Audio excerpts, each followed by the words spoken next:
Hola, sean bienvenidos una vez más a este gran podcast Sentencias Emblemáticas, donde ya saben todos ustedes que nos han visto, hablamos acerca de casos reales, sentencias curiosas y juicios famosos que nos demuestran que la realidad supera la ficción. Y para ello, pues sin más preámbulo, le damos la bienvenida a Francisco, que siempre con mucho ímpetu nos da estos temas tan interesantes, y el día de hoy no es la excepción. ¿Qué onda, Francisco? ¿Cómo estás? ¿Qué onda, Andrés? Al 100 aquí, mira, muy emocionado de escuchar que el intro de este podcast cada vez va mejorando más. Cada prueba. Sí, o sea, no es como que llevemos 534 tomas de esto, pero por lo menos esta vez parece que vamos a darle continuidad. Muchas gracias a los que nos acompañan una vez más. El día de hoy les traemos un caso, no sé si del otro lado del mundo, Andrés, pero sí de otro continente, de uno que no hemos explorado, de hecho, en ningún episodio de este podcast. Hoy nos vamos a ir hasta Oceanía a conocer el país australiano, Australia. En ese país se desarrolló el caso del que vamos a hablar el día de hoy. Y pues, como dices, sin mucho preámbulo, vamos a darle, porque si no la gente se nos va del podcast a los 2 minutos. Sí, lo vale, Paco. No, pero no sin antes recordarles, eso sí, que ya están aquí, denle like, déjenos un comentario. Si quieren recomendarnos un caso en especial que quieren que investiguemos, con gusto en los comentarios, nosotros lo checamos y claro que lo tenemos en cuenta. Y dicho eso, pues ahora sí, vamos a comenzar. Vamos.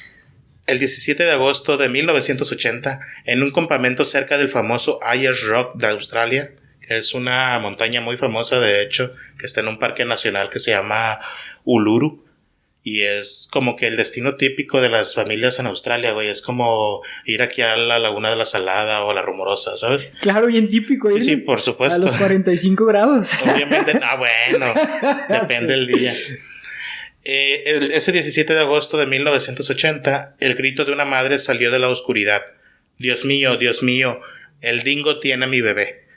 Pronto la gente de todo un continente estaría eligiendo bando en un debate sobre si el grito escuchado esa noche marcó una asombrosa y rara fatalidad humana causada por los perros salvajes de Australia, o fue más bien, en palabras del hombre que eventualmente procesaría el asesinato, una mentira calculada y fantasiosa.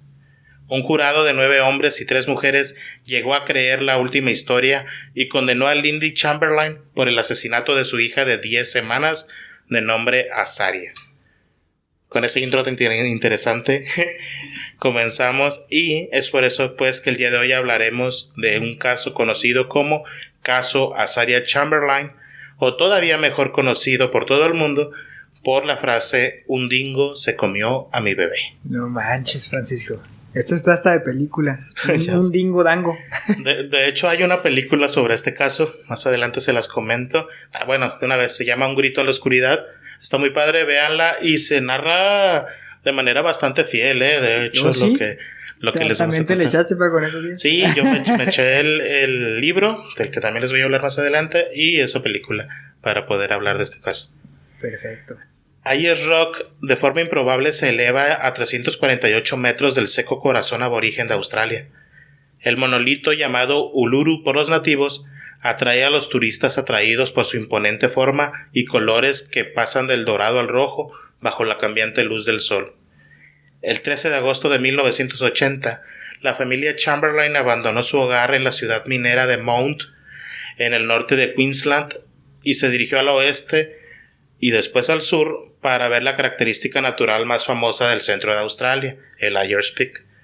En el momento de su viaje, Michael Chamberlain se desempeñaba como ministro en la iglesia adventista del séptimo día de Mount Isa, la ciudad de los que ellos venían. Él y su esposa Lindy esperaban con ansias pasar varios días en las tiendas de campaña y explorando con sus 3 hijos, de nombre Aidan, de 6 años, Regan, de 4 años, y Azaria, de apenas 10 semanas de nacida. Los Chamberlain llegaron la tarde-noche del 16 de agosto al campamento de Ayers Rock. A la mañana siguiente, Michael y los 2 niños treparon porciones de la roca. Lindy sostenía a Azaria en sus brazos y exploró una formación llamada la Cueva de la Fertilidad. También es otra de las atracciones turísticas que están en este parque nacional en Australia. Justo fuera de la cueva, miró hacia arriba y con inquietud se dio cuenta que había un dingo mirándola. ¿Tú sabes lo que es un dingo? Sí. Todavía. Para los que nos ven, un dingo es especie de perro salvaje que existe particularmente en Australia. No es endémica, pero sí hay muchos ejemplares de esa especie, particularmente en esta zona, en el Ayers Rock, porque es un espacio completamente abierto y de hecho la presencia de dingos es una de las atracciones del lugar también. Y la protección me imagino que también está ahí. Ajá, sí, por supuesto. ¿No? ¿Y sabes por qué también lo ubico? Por una película, pero... ¿Por cuál película? No sé si la hayas visto, la película de Riddick. Yo creo que no, ¿verdad? Creo que es la tercera película donde sale Vin Diesel, de hecho.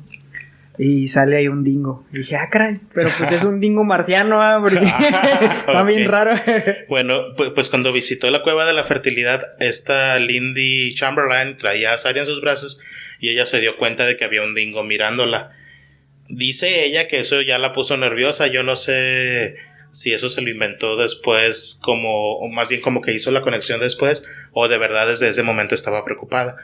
El caso es que más tarde le contó al detective que investigó este caso que desde ese momento tenía la sensación de que el dingo estaba acechando a la bebé. Lindy anunció: es hora de que deje a Booby. Y Booby era el nombre que le decía a Saria, era como el apodo que le tenía a su bebé. ¿Booby? Booby. Ok. Dice, es hora de que deje a Booby. Y se retiró a la tienda de los Chamberlain para hacer una cama adecuada para Saria. 10 minutos más tarde, habiendo dejado a Saria con su hermano dormido, que lo dejó con Regan, el hermano más chico, Lindy se reunió con el resto de los campistas junto al banco de la barbacoa. Había muchos campistas en ese lugar, es un lugar muy turístico, eran varias familias las que había. Entonces lo que pasa es que están primero todos conviviendo con las otras familias.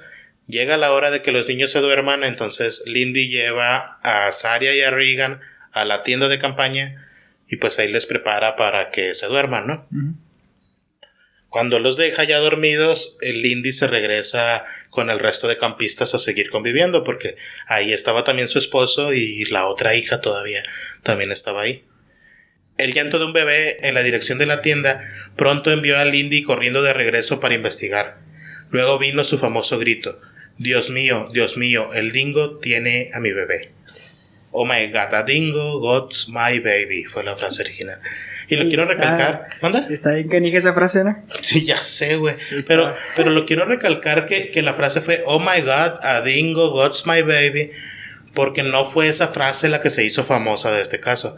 Como esto se empezó a viralizar, mucha gente hablaba del tema, decían que la frase era un dingo se comió a mi bebé. La señora nunca dijo que se lo comió, nomás dijo que la atrapó, que la capturó, ¿sabes? Pero pues ya ves, vende más la frase sí, un dingo se comió. El morbo siempre va adelante, pues. Exacto. Tanto que te lo he dicho. Frank Morris fue el primer investigador que llegó al lugar. Él iluminó con una luz el suelo de la tienda Chamberlain, donde notó que había sangre en una de las alfombras.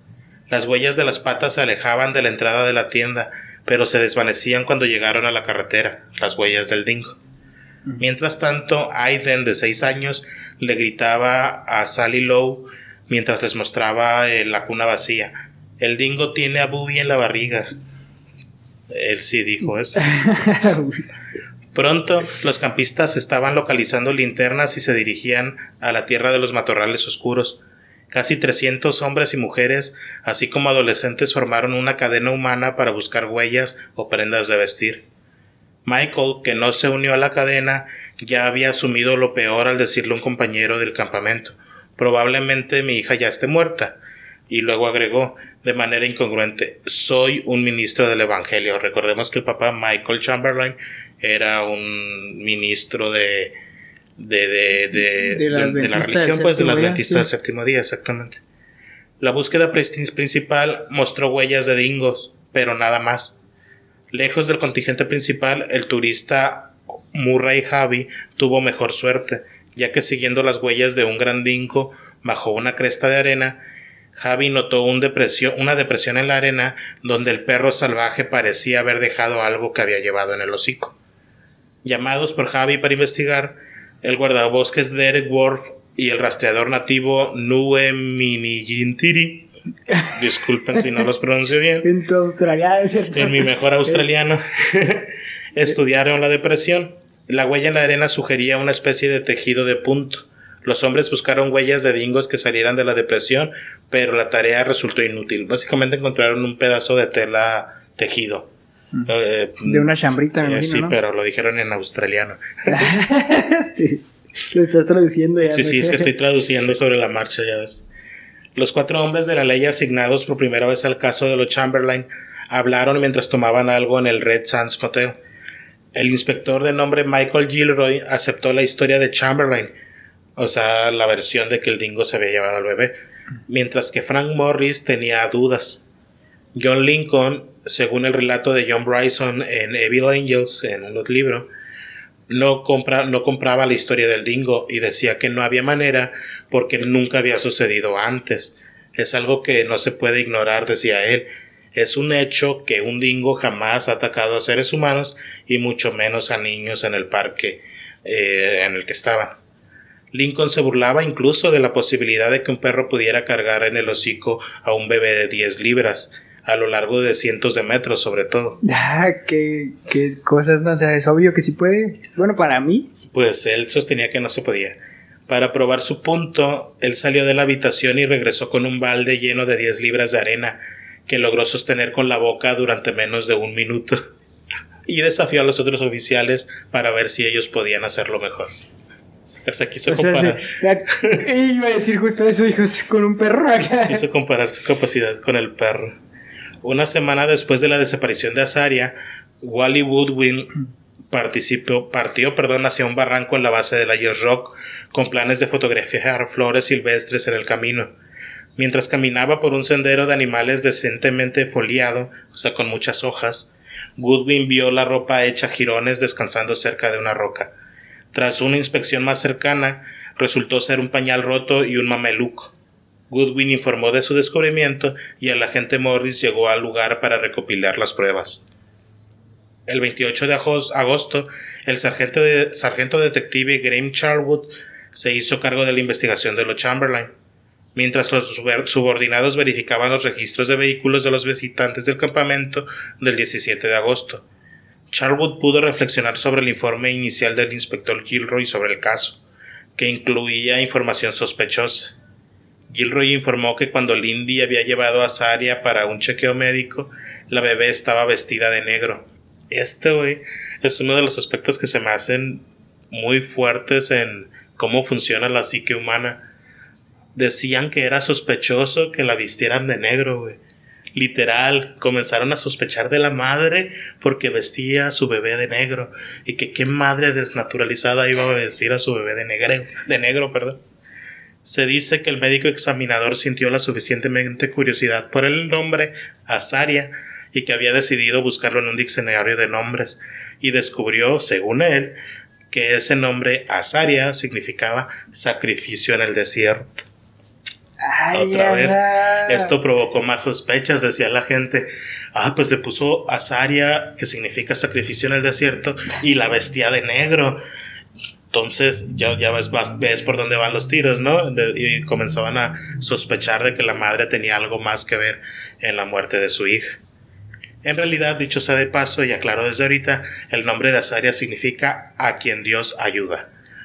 Pero ellos decían que significaba sacrificio en el desierto. Un sacrificio bastante atractivo para ese caso, ¿no?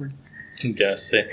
Gilroy también comentó que la ropa de Azaria se encontró cerca de donde la familia caminó más temprano ese día. En lugares de Australia, desde laboratorios hasta parques de vida silvestre, los investigadores realizaron varios experimentos para probar la veracidad del relato de Lindy sobre la desaparición de su hija Azaria. Se examinaron las muestras de sangre, la vegetación y los cabellos encontrados en la ropa de Azaria. Los dingos muertos a los que dispararon en la región de Ayers Rock después de la desaparición fueron disecados por veterinarios en busca de huesos o proteínas humanas, pero no fueron encontradas. Se estudiaron los desgarros de la fibra de la ropa de Azaria, pero los desgarros parecían ser causados por un instrumento humano y no por los colmillos de un dingo, o eso decían pues en ese momento los investigadores. En la reserva de la vida silvestre de Cleland Park en Adelaide se arrojaban a los dingos, carne envuelta en un pañal de bebé para que el pañal pudiera estudiarse y compararse con el que encontraron de Azaria. O sea, querían ver cómo el dingo se madreaba al pañal para comérselo, para comparar los restos con el que encontraron, güey, para decir si correspondía o no a los colmillos de un dingo. A partir de estos diversos esfuerzos, los investigadores comenzaron a construir un caso por asesinato. Los periódicos alimentaron las sospechas de que los Chamberlain mataron a su bebé, posiblemente como un sacrificio religioso, argumentando esto de que según significaba sacrificio en el desierto, de que la vestía de negro y de que era un ministro de la iglesia del séptimo día. Las historias informaron rumores de que los Chamberlain estaban involucrados de alguna manera con el suicidio masivo de Johnston 2 años antes. Es un tema muy interesante, pero en este podcast no podemos hablar de él porque no hay sentencia. O sea, ya los estaban... Por esa situación nada más los estaban como... vinculando. O sea, vinculando con otro caso. Sí, exacto. O sea, nada más porque pertenecían sobre todo a la iglesia, pues era de esta parte donde se agarraban mucho para decir que tenían que ver con ese suicidio masivo. Pero también decían, por ejemplo, que Azaria podría haber sido asesinada para expiar los pecados de la iglesia adventista del séptimo día. Los reporteros observaron con frecuencia que muchos australianos concluyeron, a partir de entrevistas televisadas con los fatalistas Chamberlain, que el comportamiento de la pareja no coincidía con lo que se esperaba de una pareja que acababa de perder trágicamente a su hijo. Otra vez, la gente traía el chisme, güey, esto ya se había regado como pólvora, y decían que la señora se arreglaba mucho y que se maquillaba mucho, que no tenía sentido que una madre que acaba de perder a su hijo saliera a dar entrevistas tan arreglada, tan maquillada, y ya por eso sospechaban de ella. Híjole, los prejuicios, Paco, siempre van enfrente, ¿no? Ya sé. El 1 de octubre de 1980, en Mount Isa, Charwood llevó a cabo entrevistas separadas de varias horas con Lindy y Michael Chamberlain. Sus preguntas la llevaron a lo largo de una línea del tiempo desde su partida hacia Ayers Rock hasta los días posteriores a la desaparición de Azaria. La entrevista fue relativamente cordial, pero Lindy expresó reiterada frustración por las filtraciones a la prensa de pruebas forenses que parecían poner en duda todo su relato de los hechos. Charwood se interesó particularmente en la reacción inusual de Lindy a la sugerencia de que la hipnotizaran, en esfuerzo para sacar detalles adicionales sobre su avistamiento del dingo alrededor de la tienda. Lindy inmediatamente rechazó la idea diciendo: «La iglesia no lo permitiría y yo no lo haría. Dios mató a Saúl por eso. ¿Conoces la historia de Saúl y la bruja de Endor?», preguntándole al detective. Y esto, me voló la cabeza, güey. O sea, la querían de verdad hipnotizar para que narrara más cosas así de los detalles según que no se acordaba. Y la respuesta que dio ella también se me hizo muy interesante. Yo sé que tú eres conocedor de la Biblia. ¿Tú conoces esta historia de Saúl y la bruja de Endor? Sí. Sí, ¿me la quieres contar poquito? Así, en resumen. ¿No lo conoces tú? Sí, la investigué, pero si tú te la sabes, pues... Ok, pasa que en esa parte... ahora sí, prepárense todos, por favor. Pasa que en esa parte de Saúl y la bruja de Endor, en la historia, Saúl va con una divina. Entonces esa divina, para empezar, ¿no? El problema surgió porque Saúl acudió a ella y no acudió a Dios. Entonces al no acudir a Dios, Dios le quita la bendición a Saúl. Y Saúl confía en lo que le va a decir la bruja, pues. Y desde ahí, pues, él empezó a perder todo la bendición, digamos así. Y ahora sí que es la razón por la que él empieza a sufrir, ¿cómo se le llama? Ataques, como tipo demoníacos, digámosle así también. Ataques demoníacos y a raíz de eso, pues, él pierde su bendición de ser rey del pueblo de Israel. Ok, muy interesante, sí, efectivamente. Sí. Yo leí una versión muchísimo más corta y básicamente, que Saúl había acudido con una divina y la divina presagió su muerte literal para el siguiente día o algo así. Entonces, sea cual sea la historia, yo confío más en ti que en mí porque yo no conozco nada de la Biblia, pero esta era la justificación. Esta era la justificación por la que Lindy no aceptó ser hipnotizada. De entrada, a ver, la neta yo tampoco aceptaría porque no creo en eso. pero me extraña que las autoridades reales pues acudan a ese tipo de procedimientos, ¿no? A la hipnosis. A la hipnosis para obtener detalles. Y sí lo he oído bastante, que o sea, sí es una práctica que es común en las autoridades. Bueno, quizá no en México, ¿verdad? Pero sí en otras autoridades de otros países he escuchado que sí. Hipnosis guiada, hipnosis algo así, ¿no se llama? Sí, yo también lo he visto en varios casos, de hecho en varias sentencias de las que vamos a traer. No es el tema principal de ninguna hasta ahora, no he encontrado algo así de fuerte, pero en varias recurren a la hipnosis como para tener mayores detalles de los testigos de cosas que pudieron haber olvidado. El magistrado que se tuvo que hacer cargo del caso y que también era forense de Alice Springs, Dennis Barrett, llevó a cabo lo que eventualmente resultaría ser la primera de las 3 investigaciones forenses sobre la muerte de Azaria Chamberlain. Los periodistas se apiñaron en el domicilio de Barrett, en la sala 2 de audiencias, con sus techos altos, muebles pulidos y pinturas de paisajes. La investigación se abrió el 16 de diciembre de 1980 con Ashley McKenney para el Territorio Norte, exponiendo en el caso la intervención humana en la muerte de Azaria. La evidencia sugiere que la ropa que se encontró había sido colocada en el lugar por un ser humano y que no había sido arrastrada por un dingo, ya que la ropa además mostraba signos de haber sido quitada al bebé con cuidado por un ser humano. Eso era lo que argumentaba McKenney. Además, agregó que el daño a la ropa es inconsistente con el que era causado por los dingos, que no se parecía. Ahí estaría bueno saber qué prueba utilizó. O sea, ¿se guió con el pañal o qué?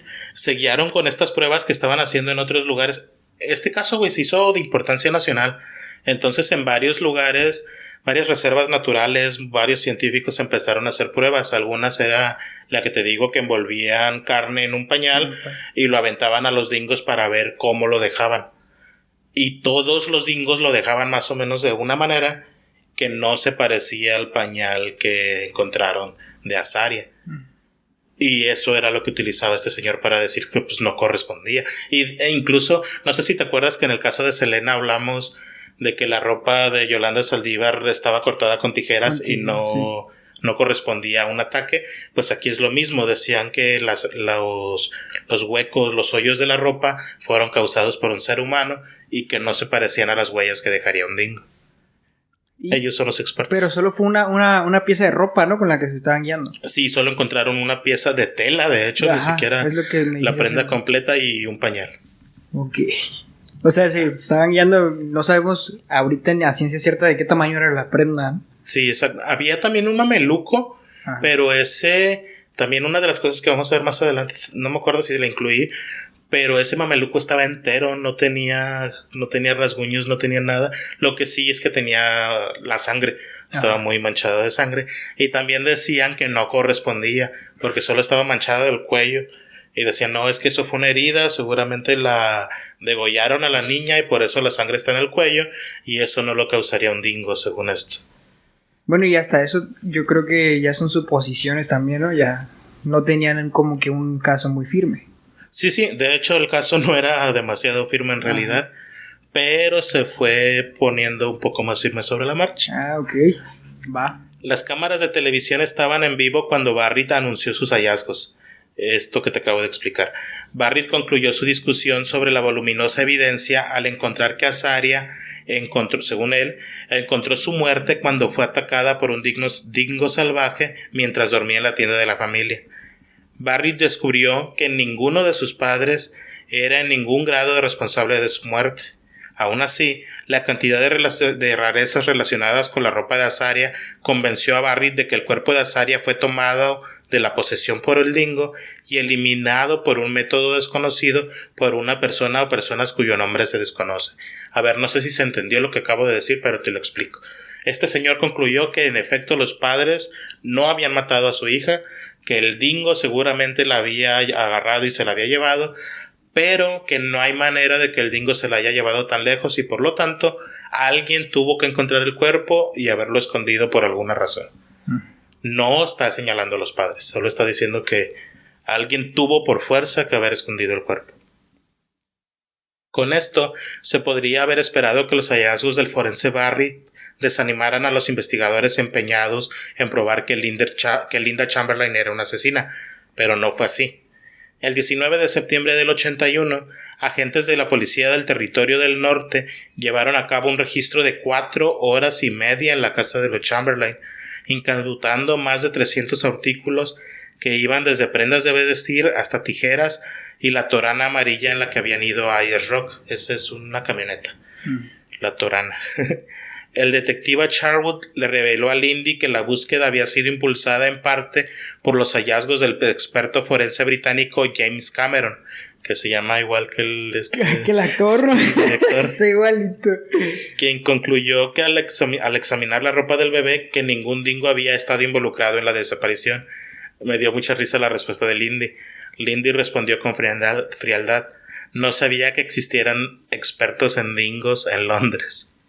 O sea, burlándose de por qué un experto londinense en dingos viene a Australia. En noviembre del 81, el ministro principal, como Procurador General del Territorio Norte, presentó una moción para anular las conclusiones de la primera investigación basadas en pruebas recién descubiertas, lo que finalmente convenció a las autoridades de presionar por una segunda investigación.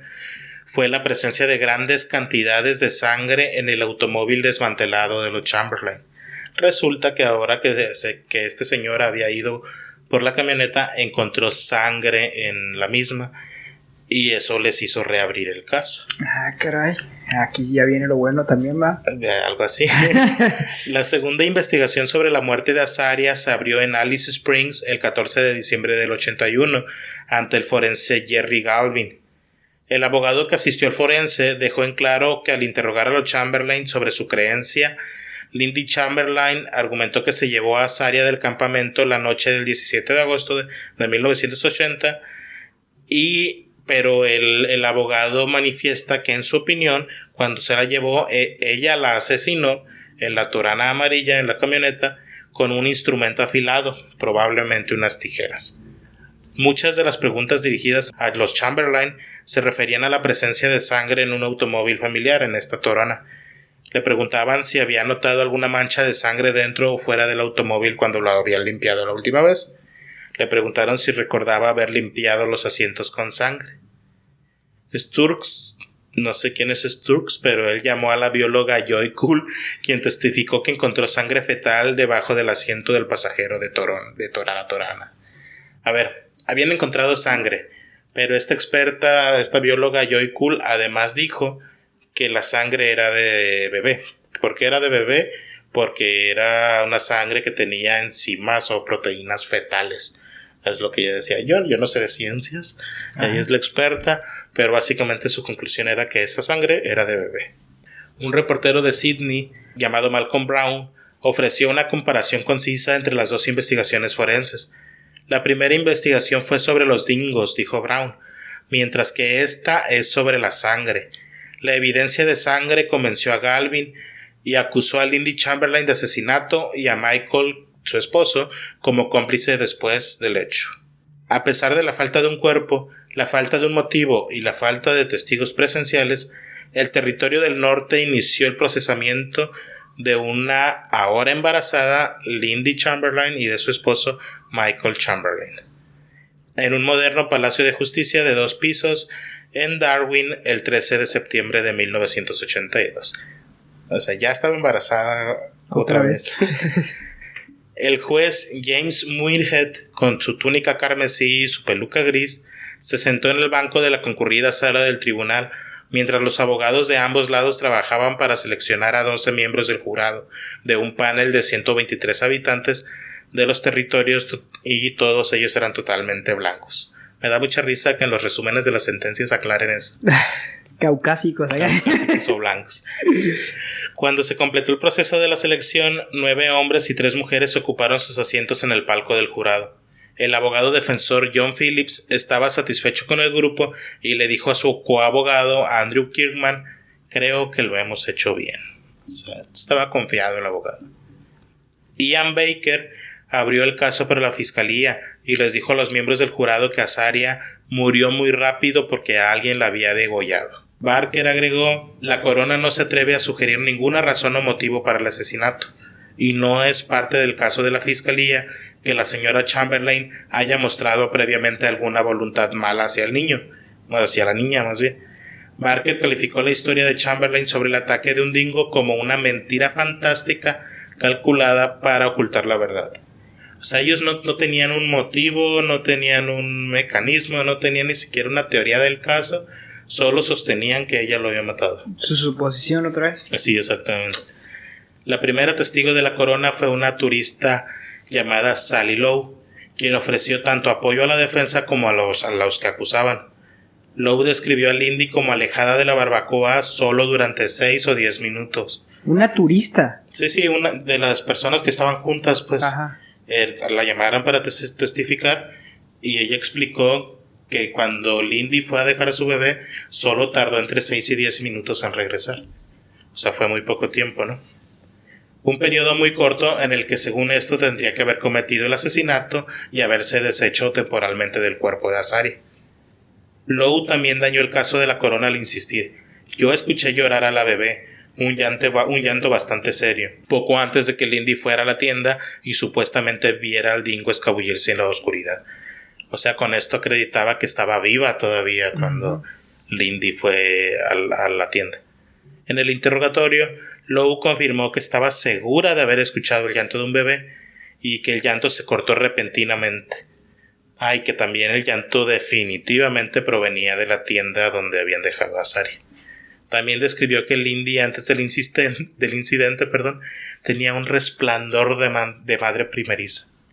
Ya ves las cosas que declaran de repente. Pero con este punto, Andrés, con esta declaración, el caso, está orientado a que Azaria estaba viva, a que Lindy no tenía el tiempo suficiente para ir, matarla y esconderla, y también que el llanto sí venía de la tienda, o sea que no pudo haberla escondido desde antes para que no la encontraran en la tienda, vaya. Sí, de hecho hasta ahorita creo que el caso sigue apuntando a que son puras suposiciones. Lo único que sí me quedó como que y en parte claro, pero también en parte como en duda, es que encontraron sangre en la Torana. En la Torana. El testimonio de otras personas que estaban en el campamento esa noche de agosto generalmente presentaban una versión de los hechos que también parecía ayudar más a la defensa que a la fiscalía. Los testigos de esta eran Greg Lowe, el esposo de Sally, a quien se le preguntó si vio a los Chamberlain limpiando la sangre de su Torana en el momento en que, según la línea del tiempo, debieron haberlo hecho. Pero este respondió que no vio a ellos limpiar ninguna mancha de sangre. O sea, en 6 minutos querían que limpiara la sangre. Sí, básicamente. Y llevaban ácido de seguro, no falta que... Ya sé.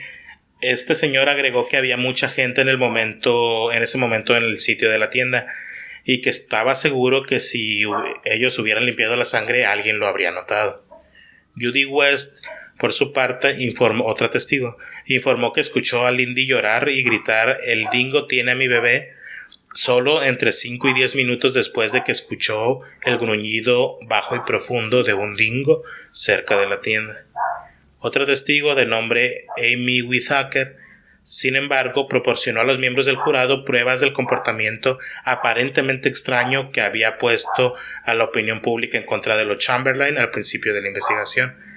Esta persona testificó que minutos después del presunto ataque del dingo, Michael Chamberlain apareció en la puerta de su caravana y anunció: un dingo se ha llevado a nuestro bebé y probablemente ya está muerta. Whitaker también informó que Lindy dijo mientras trataba de consolarla: pase lo que pase, es la voluntad de Dios. También describió a Lindy y a Michael caminando solos juntos en el bosque durante 15 o 20 minutos, un tiempo durante el cual la fiscalía argumentó más tarde que los Chamberlain podrían haber enterrado a la bebé. Debido a que el caso de la fiscalía... ¿Sí escuchaste los efectos especiales? Sí, perfecto. Es un bingo. Debido a que el caso de la fiscalía dependía en gran medida de convencer a los jurados de que la sangre que apareció en el automóvil de los Chamberlain pertenecía a Azaria, la corona llamó al estrado a Ketty Lenehan. Y aquí está la explicación de la sangre. Ketty Lenehan, ok. Esta persona era un autoestopista. ¿Sabes lo que es un autoestopista? No, ahí sí ya me perdí. Los que piden ride en las carreteras. Ok. Sí. Eso es un autoestopista. Autoestopista, interesante nombre. Bueno, este señor, Kate Lenehan, era un autoestopista sangrante, o sea que iba sangrando, que fue recogido por los Chamberlain y que según la defensa podría explicar la presencia de sangre en la camioneta. Pues sí, no, pues si lo recogieron, iba sangrando, le dieron ride, pues eso explicaría por qué había sangre en la camioneta. No, y ahora falta ver lo de los fetales. Exacto. Barker quería establecer que Lenehan no tenía niveles inusualmente altos de hemoglobina fetal en su torrente sanguíneo de adulto. Aún así, el llamado de la fiscalía a Lenehan llevó a un periodista a decirle a un fiscal adjunto: hasta ahora todo lo que has hecho es convencer a todos de que Lindy es inocente. O sea, criticando el trabajo de la fiscalía. Los reporteros vieron que la marea comenzaba a moverse un poco en la dirección de la corona cuando un desfile de expertos forenses subió al estrado. El doctor Andrew Scott, un biólogo de Adelaide, testificó que su estudio sugirió que la sangre en la camiseta de Azaria fluía, no era una camiseta, era un mameluco realmente, fluía hacia abajo desde lo que parecía ser un corte con un instrumento afilado en el área del cuello. Es lo que te digo, la sangre se concentraba aquí y por eso decían que la tenían que haber degollado. Barry Cox testificó que el mono es el mameluco, así le dicen en España, que el mameluco parecía cortado, no roto por un dingo. Por su parte, el profesor Malcolm Chaikin, el principal experto en textiles de Australia, demostró al jurado cómo cortar el mameluco producía pequeños bucles de toalla, estos como tela, como hilo más bien rizado, que al cortarla salían esos pedacitos de hilo, lo cual pues también demostraba, según él, que había sido cortada por un ser humano. Y por eso la policía reiteró sus sospechas de que Lindy podría haber escondido temporalmente a su bebé muerto para después haberlo enterrado por ahí en los 20 minutos que dicen que caminaron solos por el bosque. Okay. Por su parte, cuando este señor, el que dijo lo de los hilos rizados, tuvo que ser interrogado ahora por la defensa, tuvo que admitir que ese tipo de hilos también se encuentran hasta cuando lavas la ropa, ¿sabes? Okay, entonces, sí. Que no necesariamente significa que alguien cortó el mameluco, sino que pudieron estar ahí desde el inicio. La bióloga Joy Kuhl, la que dijo lo de la sangre fetal, que fue el 35º testigo de la fiscalía, y presentó lo que la corona consideró una de las pruebas más condenatorias. Kuhl dijo a los miembros del jurado que sus pruebas demostraron que la sangre encontrada en el soporte del tablero de la torana de los Chamberlain pertenecía a un bebé. Entonces no podía ser el del autoestopista.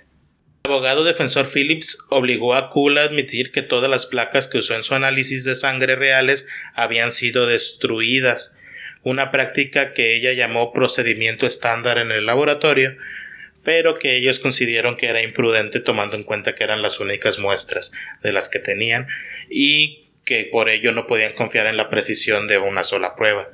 El testigo de la corona, Bernard Sims, cuando digo de la corona es porque por el common law allá sigue siendo la reina de Inglaterra la fiscalía básicamente, entonces es lo que nosotros llamaríamos la fiscalía. El testigo de la corona, Bernard Sims, había investigado unas 2 docenas de ataques de perros a humanos en su trabajo como odontólogo en Londres. Sims no vio nada consistente con un ataque de dingo en la ropa de Azaria y afirmó que un ataque de dingo causaría una hemorragia copiosa, o sea, abundante, e indicó que la cabeza de la bebé ni siquiera podía caber en las mandíbulas de un dingo. Sims reafirmó que la apertura de la boca de un dingo no le permitiría pasar sobre el cráneo de una bebé, pero sorprendieron a este testigo con la foto de un dingo con la cabeza de un muñeco del tamaño de un bebé tomada. La corona primero, o sea, la foto primero la tenía agarrada pues de aquí, de la parte de arriba del bebé, y después básicamente con toda la cabeza dentro de la boca. Sí. A lo cual el testigo respondió: bueno, tal vez me equivoqué, sí cabe en la cabeza de un bebé, en la boca de un dingo. Ya está como la culebra, no, pero que se expande. Ya sé. Literal, eso fue lo que respondió el testigo. Bueno, tal vez me equivoqué y sí cabe. Así, qué triste. Pero ese testigo sí era un profesional, ¿no? Era un experto, sí, Ajá. sí. Ok, bueno. James Cameron otra vez. James Cameron fue el último testigo de la acusación. Cameron era profesor de medicina forense y testificó que Azaria fue asesinada por un instrumento cortante en el cuello o alrededor del cuello. Sin un cuerpo, dedujo eso. Y sostuvo además, que mientras era degollada tenía que haber estado sostenida por un ser humano. ¿Cómo concluyó eso? Solo con ver el mameluco. No, hombre, que está bien pro ese amigo, ¿no? Ya sé. Ha de ser como Sherlock, se imagina todo acá. Ya sé. Este señor mostró al jurado diapositivas de la ropa de Azaria tomadas en su laboratorio con luz ultravioleta, que según él mostraban el patrón de dedos ensangrentados. En el contrainterrogatorio se centró la atención en casos anteriores en los que el testimonio a favor de la acusación de Cameron había ayudado a incriminar a los que resultaron ser sospechosos inocentes. O sea, este señor ya traía un historial de que con sus afirmaciones técnicas lograba que se condenara a gente que después se demostraba que no era culpable. Ay, el James Cameron. El James Cameron. No, y justo, ¿no? ¿Cómo lo está haciendo sin tenerla? Claro, exactamente. El 13 de octubre la defensa inició su caso. John Phillips terminó su declaración de apertura señalando el estrado a los testigos y diciendo: llamo a la señora Chamberlain. O sea, la defensa llamó a la propia acusada como testigo. Las lágrimas se deslizaron por el rostro de Lindy mientras describía la ropa que vestía su hija la última noche que la acostó. Tenía una chaqueta marquís de punto blanco con un ribete de color limón pálido. Phillips le pidió a Lindy que colocara su dedo índice junto a la exhibición de Cameron que, según el profesor, mostraba los dedos ensangrentados, el que acababa de declarar. Bueno, el último testigo más bien que presentó a la fiscalía. Sí. El punto se hizo obvio para los espectadores cuando estos se dieron cuenta de que la impresión hecha por los llamados dedos ensangrentados que supuestamente estaban en la ropa mostraba 4 falanges, mientras que Lindy Chamberlain y prácticamente todos los demás humanos del planeta solo tenemos 3. 1, 2, 3. No sé cuántas tienes tú. Uy, mi dedo tiene como 10. Pues sí, güey. O sea, según este señor, el experto James Cameron, en la ropa se lograba ver a los dedos ensangrentados del asesino, pero mostraba 4 falanges, mientras que la mayoría de las personas solo tenemos 3, incluyendo a Lindy Chamberlain. Hombre, ha de ser los dedos de un mono, ¿eh? Ya sé. Sí hay personas con 4 falanges, no me malentiendas. Pero en este caso en particular, pues se pretendía decir que era la mano de Lindy Chamberlain y pues no cuadraba. Básicamente le faltaba medio dedo. ¿Y desde el padre? Ya ves, pues no sé. Lo que pasa es que al padre se le acusó como cómplice y se decía que él ayudó a Lindy después del asesinato. Okay. A limpiar la camioneta, tal vez a enterrar el cuerpo, etc. Pero la asesina, según la corona, era Lindy. Gran parte del interrogatorio de Ian Baker a Lindy se dedicó a hacer agujeros en su historia sobre un dingo en las cercanías de la tienda familiar. Le pidió que le explicara cómo es que un dingo, sacudiendo a un bebé sangrando, no habría dejado grandes cantidades de sangre dentro y alrededor de la tienda. También desafió al acusado a que explicara la sangre fetal que sus expertos afirmaron haber encontrado en el automóvil familiar. Lindy se resistió a decir: no voy a especular cómo llegó esa sangre ahí.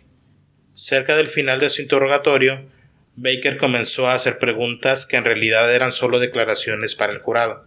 Señora Chamberlain, decía el abogado, puedo sugerirle respetuosamente que toda su historia es mera fantasía. Esa era la pregunta, güey, del abogado. Se pasan de lanza.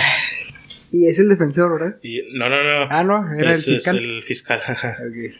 Más de 2 docenas de testigos de la defensa siguieron a Lindy hasta el estrado. Varios testificaron sobre el buen carácter de los Chamberlain y su dolor por la pérdida de su hija. Otros testigos contaron sus propios y aterradores encuentros con otros dingos en Hayes Park, o testificaron en general sobre la agresividad de los perros salvajes de la región. Además, 8 peritos forenses de la defensa tocaron las dudosas pruebas o conclusiones de los peritos de la fiscalía sobre temas que iban desde la fibra de ropa encontrada hasta la sangre que encontraron también en la camioneta. La defensa vio al profesor Barry Boettcher como uno de sus expertos forenses más importantes. Boettcher atacó las conclusiones de Joy Kuhl, la de la sangre, de que el automóvil contenía cantidades significativas de sangre fetal. En un testimonio complicado que podría haber pasado por encima de las cabezas de los miembros del jurado, Butcher trató de explicar por qué el método de prueba que Kuhl podría haber utilizado potencialmente podría haber arrojado falsos positivos para sangre fetal. Se explicó los puntos débiles de la prueba, vaya, para decir no es una prueba perfecta, por lo tanto se pudo haber equivocado. Kuhl argumentaba que la cantidad de sangre, más bien que la cantidad de pruebas que presentara Kuhl era totalmente irrelevante, que porque si hacías 200 pruebas mal, pues seguían estando mal, ¿sabes?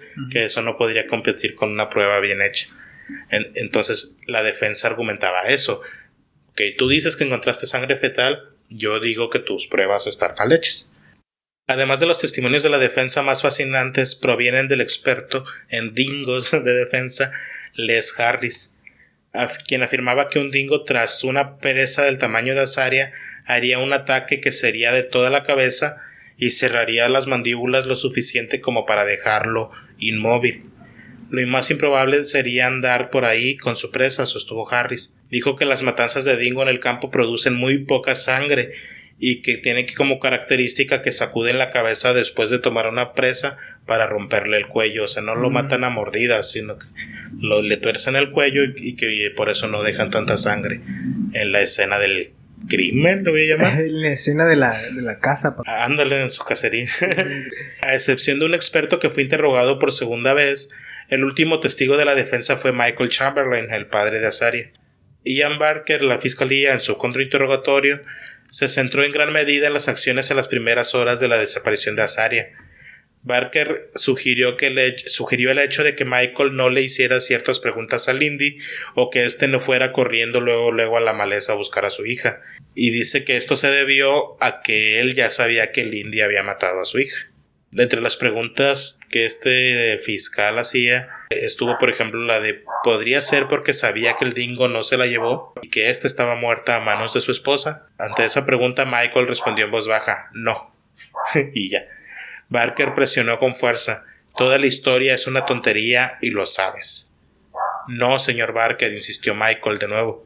Los observadores de la sala de audiencia concluyeron que el testimonio de Chamberlain carecía de espíritu, que parecía cansado y un poco indiferente. Esta es otra de las especulaciones que nacían, güey. Ellos no eran como que apasionados, ¿sabes? No eran muy flemáticos a la hora de expresar su opinión o lo que pensaban. A ellos les preguntaban y decían, no, yo no hice esto, yo no creo esto, yo no opino igual, y ya. No explotaban, no se enojaban, no se indignaban, no nada de eso. Y esto la gente, pues, los llevaba a pensar que eran culpables, ¿sabes? Que por eso eran así de indiferentes. Y qué loco, ¿no? Que digan carecía de espíritu. No tienes motivación para decir un no acá. Ya sé. Phillips, en resumen, enfatizó que la fiscalía no proporcionó ni siquiera una explicación remotamente plausible de por qué Lindy Chamberlain querría matar a su propia hija. La fiscalía ha tenido 2 años y 3 meses para pensar en una razón y no pueden encontrarla. Barker, el fiscal, sumando para la corona, admitió que no se había probado ningún motivo, pero él insistió que no era la intención de la fiscalía ni su trabajo. Todo lo que dice la corona es que debería encontrar que ocurrió el asesinato. Cambió las tornas pidiendo al jurado que consideraría la falta de pruebas que pudiera sugerir que el dingo era culpable. ¿Cómo podrías condenar al dingo, digamos, por falta de evidencia?, preguntó, notando la falta de pelos de dingos o marcas de arrastre en la tierra, en la tienda, el hecho de que nadie vio al dingo cargando al bebé y la condición relativamente intacta del mameluco que te digo que encontraron. Ese mameluco literal no tenía nada más que sangre. Entonces este señor decía, pues es que no hay pruebas de que un dingo lo hizo. Entonces si este juicio fuera de un dingo, pues no lo podríamos condenar porque no hay pruebas, ¿sabes? Era lo que argumentaba este señor. No manches, ya se la bañaron ya. Sí, está bien raro esta madre. Andan bien fumados, ¿no? Ya sé. El 28 de octubre de 1982, no, y te vas a sorprender. El 28 de octubre de 1982, el juez Muirhead dio instrucciones al jurado de una manera que en general agradó a la defensa. Les recordó que Sally Lowe recordaba claramente haber escuchado el llanto de un bebé proveniente de la tienda de los Chamberlain y que si tenía razón en eso, entonces la afirmación de la fiscalía de que Azaria estaba en ese momento muerta en el auto de los Chamberlain con la garganta cortada no podía ser cierto.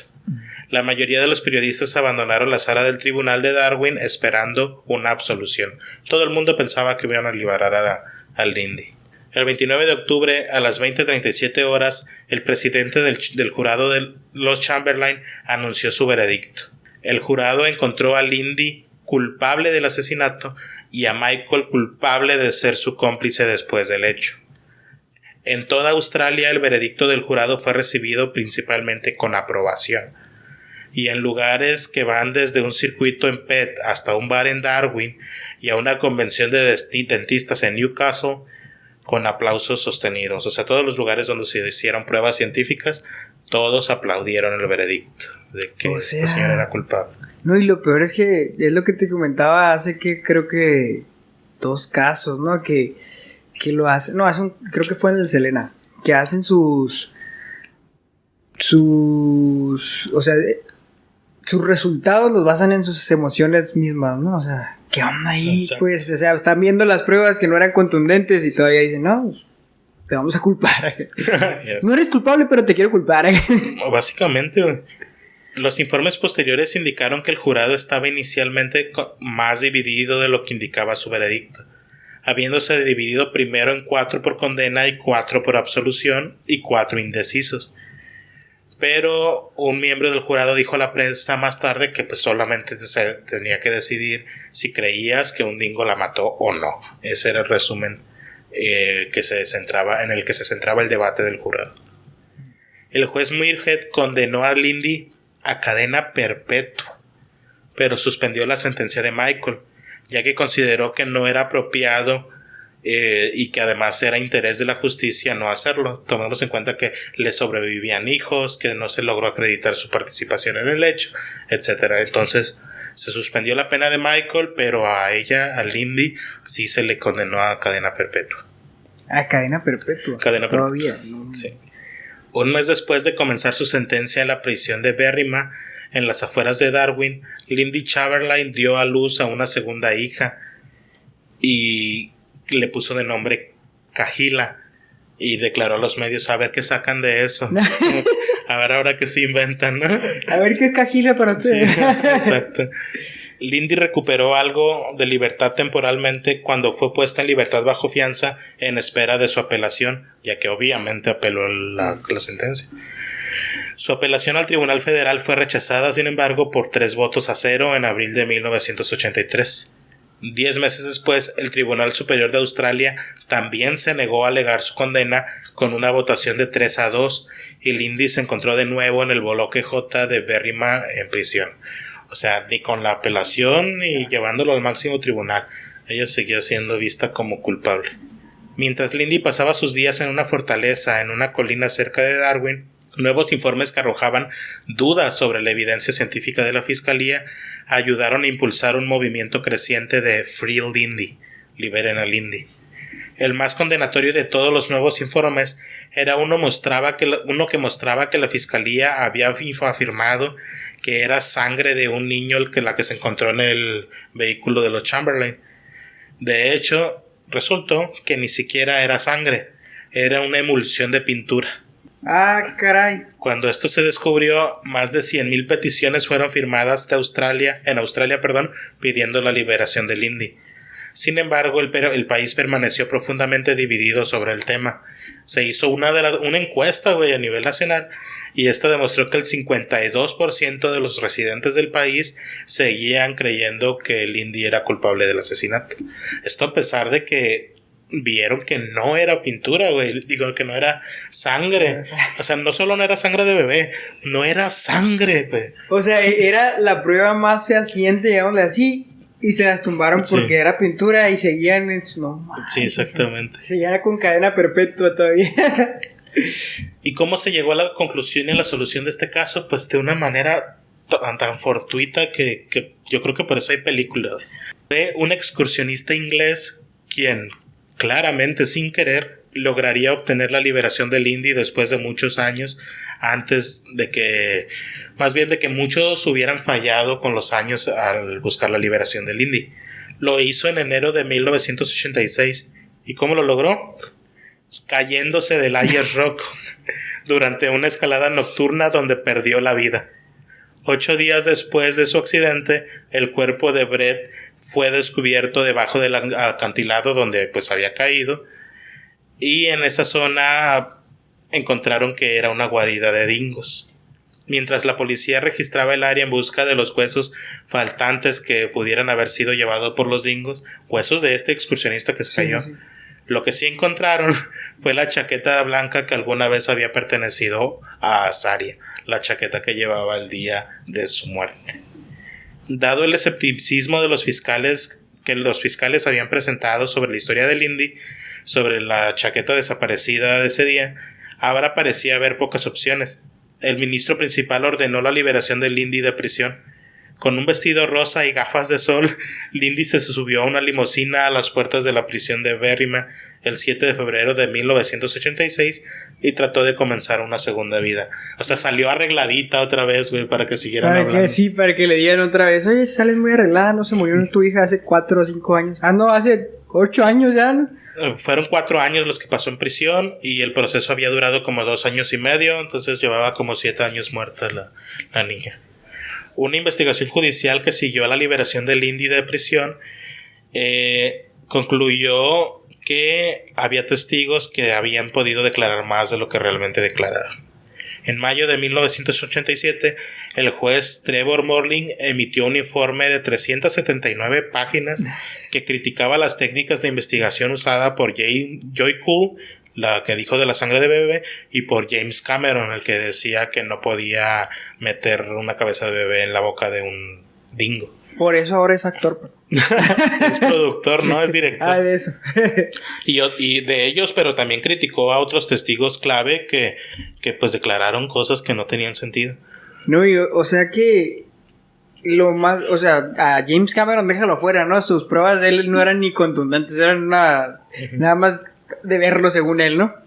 Pero a la que se supone que hizo las pruebas, o sea, ahí ya no sé qué hubo por medio. Ya sé, ahí, fíjate que es que sí fue un caso muy mediático y la presión era fuerte. Te voy a contar, a ver, yo esto no lo traía preparado para contar, pero este caso se hizo también muy famoso por la importancia de los dingos en Australia. A ver, es uno de los animales insignia, digamos, particularmente de este lugar. Te digo que parte del atractivo de este sitio, de este parque nacional, es la presencia de dingos. Sí, también está la Cueva de la Fertilidad y también está este monolito grande, gigante, pero mucha gente va por ver a los dingos.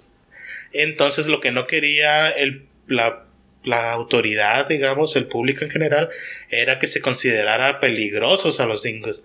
Querían que la gente siguiera yendo al lugar, que no hubiera medidas para encerrarlos, que no hubiera este tipo de cosas. Y la gente pues también quería pues ver al animalito como un inocente, pues. Entonces eso tuvo que ver mucho en la opinión pública. Pero están estos intereses, güey, de que no se pensara que los dingos cometían ataques. De hecho, ahorita lo voy a comentar a más a detalle, pero mientras ella estaba en la cárcel, mientras Lindy estaba en la cárcel porque no le creían que un dingo atacó a su bebé, más niños fueron atacados por dingos en ese mismo periodo. Perdón. Se puso gran peso en los relatos creíbles ofrecidos por los compañeros campistas de Chamberlain y señaló que es extraordinario que las personas en el área de barbacoas en el momento e inmediatamente después de la desaparición de Azaria aceptaron la historia de la señora Chamberlain y no notaron nada sobre su apariencia y conducta, sugiriendo que de repente había matado a su hija. Morling concluyó: estoy lejos de estar convencido de que el relato de la señora Chamberlain de haber visto un dingo cerca de la tienda era falso, y que si la prueba ante la comisión hubiera sido entregada en juicio, el juez de primera instancia se habría visto obligado a ordenar al jurado que absolviera a Chamberlain, refiriéndose a la ropa, que si lo hubieran encontrado, pues la tendrían que haber declarado inocente desde el inicio. Sí. El 15 de septiembre del 88, la Corte de Apelaciones en lo Penal del Territorio del Norte anuló por unanimidad todas las condenas contra Lindy y Michael Chamberlain. Un mes después, los Chamberlain celebraron una fiesta de la victoria para los invitados en la cafetería de Avondale College. Entre los invitados por los Chamberlain se encontraban los testigos de la defensa y abogados, una pareja cuya hija fue sacada de su automóvil por un dingo, y periodistas y políticos que los habían apoyado durante su largo calvario. El abogado Ken Crispin, en un discurso, elogió a los Chamberlain por lo notablemente libres de amargura que se encontraban. Es que te digo que estos señores no se les notaba nada, güey. No se les notaba el dolor, no se les notaba la emoción, no se les notaba nada. Por eso la gente creía que era raro, pues. Pero aún ya libres tampoco se les notaba, no se autocompadecían, no se veían felices por ser libres tampoco. Pues más bien, sí festejaron, incluso te digo que hicieron una fiesta, pero no se les notaba como que decían, fuck, estuve encerrado 4 años, ¿sabes? No, como que no qué bonito es la libertad. Ajá, nada de eso. Los Chamberlain viajaron después de eso a Sydney para ver una vista previa de la película basada en su experiencia, llamada A Cry in the Dark, que en español le pusieron Un grito en la oscuridad. Y de su libro, Lindy la madre escribió un libro llamado Through My Eyes, que realmente en español lo publicaron como Un dingo se comió a mi bebé. Un dingo atrapó a mi bebé. Calificó la película basada como en el relato de John Bryson como un 95% precisa, y dijo que ninguna otra actriz habría sido capaz de interpretarla. Por favor. ¿Pero quién la hizo? Meryl Streep. Ok. Sí. Nada más. Oye, hasta yo quiero que si hacen una película de mí me hagan Meryl Streep. Lindy Chamberlain escribió en las últimas páginas de su libro de 1990. Y ahora esperamos que el territorio del norte nos pague lo que nos debe. Ese día finalmente llegó, 2 años después. El territorio del norte pagó a la familia Chamberlain $1.3 millones en compensación por el encarcelamiento injusto. En febrero del 2012, la forense del territorio Elizabeth Morris abrió una 4ª investigación judicial sobre la muerte de Azaria Chamberlain. Otra más. Morris consideró nueva evidencia sobre los ataques de dingo a humanos, incluidos 3 ataques fatales a niños que habían ocurrido desde que Lindy Chamberlain estaba en la cárcel. Morris escribió: la evidencia es lo suficientemente adecuada, clara, convincente y exacta para excluir a todas las demás probabilidades razonables. Que el hecho de que un dingo haya entrado en la tienda donde descansaba el niño pequeño de Lindy y Michael Chamberlain esa noche de agosto 30 y de 2 años antes.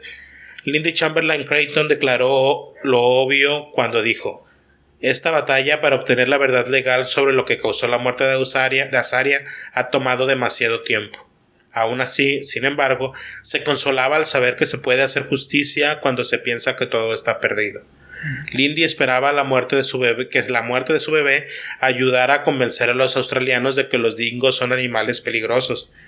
Decía Lindy: vivimos en un país hermoso, pero es peligroso, y les pedimos a todos los australianos que tomen de ejemplo la muerte de Azaria para que tomen las precauciones correspondientes. Se preguntó si alguna cantidad de evidencia satisfacería a los australianos, porque hay muchos que todavía culpan a Lindy.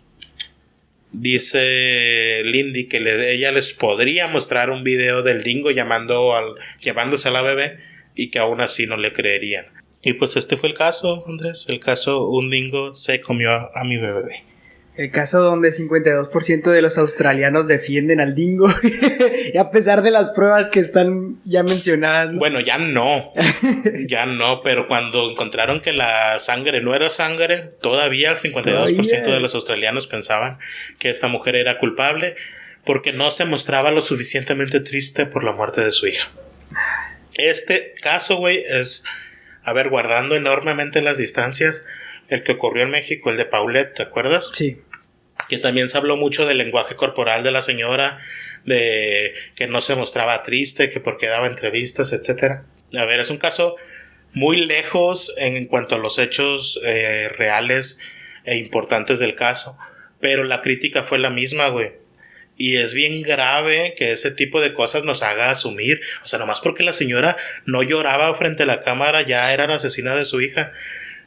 que porque la vistió de negro ya era obvio que la iba a sacrificar, que porque le puso Azaria, que ni siquiera significaba lo que decían el pinche nombre, pero que ya la iban a sacrificar. Y lo grave también del hecho, güey, de que solo porque el padre era ministro de un culto religioso, ya en automático se asoció que la muerte de su hija era un sacrificio por su culto religioso, güey. O sea, este caso escaló a niveles muy grandes en Australia por meras especulaciones, por meras creencias tontas y literal, güey, porque la madre no era el estereotipo de una madre que acababa de perder a su hijo.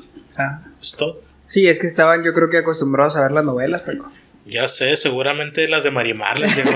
Ya sé, o sea.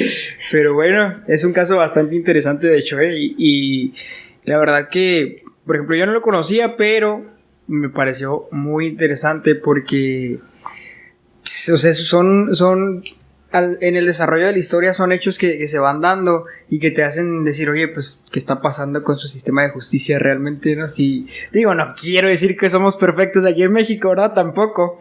Pero, o sea, quiero decirte, Paco. Sí. Que lo que pasa en México también pasa en Australia. Sí, o sea, sí entendí lo que querías decir y noté tu miedo de decirlo, pero sí, güey.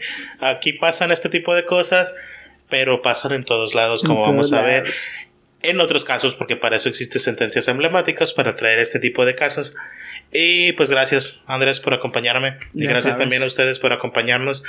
Y si ya llegaste hasta aquí, güey, ya te echaste el episodio, dale like, suscríbete, déjanos un comentario, búrlate de mi dicción del día de hoy, no es mi culpa, de nuestra algo muy dicción. dulce. Y nos vemos en el siguiente episodio, que vamos a tratar de que sea un caso de África para haber tocado ya todos los continentes. No es cierto, no tengo idea cuándo traiga un caso africano, pero algún día. Pues salvo que quieras mandar saludos otra vez, Andrés. No, ya hoy ya no tengo a quién mandarles. Si quieren ustedes que les mandemos saludos, pues díganos. Bueno, that's it. Nos vemos entonces la próxima. Chao. Hasta luego.